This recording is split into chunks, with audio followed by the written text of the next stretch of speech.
Hello guys! I'm Dr. Sheila 3D Prints at today mag-unbox na naman tayo ng panibagong 3D printer. Itong printer na to ay part ng K2 series ni Creality. Ito nga pala ang Creality K2 Combo.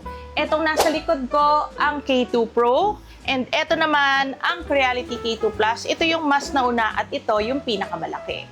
Thank you kay MakerLab Electronics sa pagpapadala ng unit na to para ma-unbox natin today. Start na tayo. Bukod nga pala sa 3D printer guys, meron ding pinadalang 4 na Creality Hyper PLA filaments para matest natin agad tong 3D printer na to.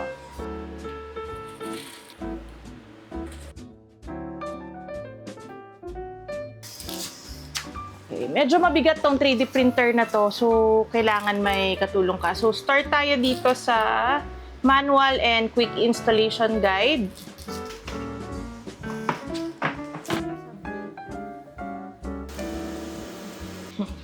Filament, this is 200 grams sample na filament pang test. PT, FE tube, short, for the spool holder, long, short, and spare. And then, ito yung mga cables for the CFS at saka printer. Ito. Power cable. Tools. At saka lubricant. And then, cutter or clipper.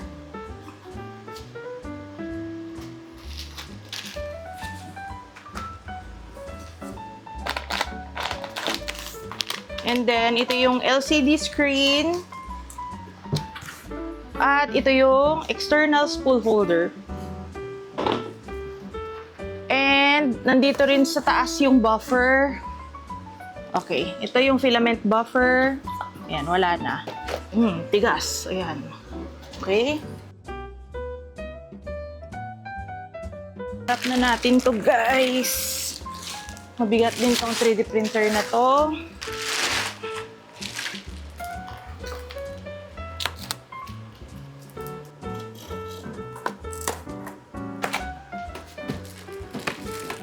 So, ito yung CFS. Tapos, nandito sa gilid yung glass sa taas.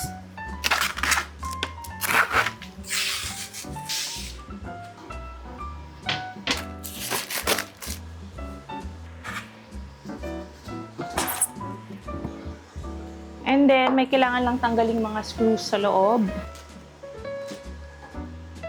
Naka-indicate na dito yung unboxing wrench. Make sure na matanggal lahat yung 4 na screws bago i-on yung printer. Meron din kailangan tanggaling plastic dito sa magkabilaan. Kailangan ding tanggalin tong sticker na to. Ito yung LCD at madali lang tong i-connect sa 3D printer.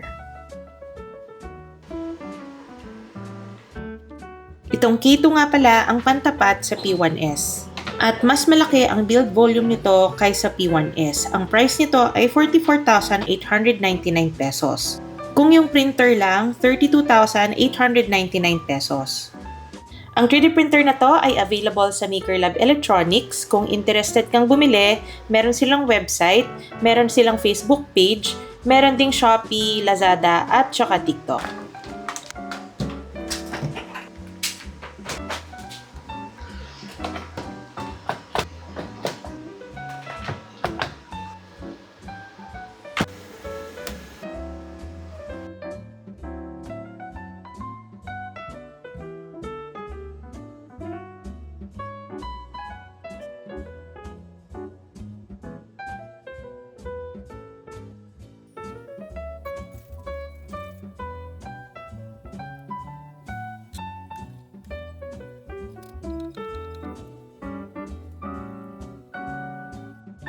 Make sure na kapag natapos na ang calibration ay i-update ang firmware. At ganun lang kadali i-set up ang K2 Pro Combo.